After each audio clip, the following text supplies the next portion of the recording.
বন্ধুরা, আজকে আমরা শিখব মাইক্রোসফট ওয়ার্ডের দারুণ কিছু ট্রিক্স।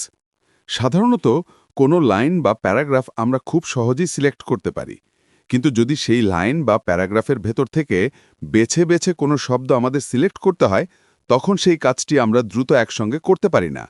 আর এমন কাজটি সহজ করতে আমাদের প্রথম ট্রিক্স, প্রথমে যে কোনো একটি শব্দ স্বাভাবিকভাবে সিলেক্ট করতে হবে। তারপর দ্বিতীয় কোনো শব্দ সিলেক্ট করতে কন্ট্রোল প্লাস মাউস ড্র্যাগ করতে হবে। এবার এই ট্রিক্সটি ফলো করে আমরা একসাথে অনেক শব্দ সিলেক্ট করতে পারব। সাধারণত কোনো শব্দ বা লাইন মুছতে গেলে মাউস দিয়ে সিলেক্ট করে তারপর মুছে ফেলি, অথবা বেকস্পেস বা ডিলিট বাটন ব্যবহার করে একটি একটি করে বর্ণ মুছে দেই। যদি এই ট্রিক্সটি ফলো করি, তাহলে আমাদের কাজ হবে সহজ ও দ্রুত। লাইনের বাম দিক থেকে শব্দ মুছতে হলে কার্সার লাইনের শেষে রেখে কন্ট্রোল প্লাস বেকস্পেস চাপ দিতে হবে।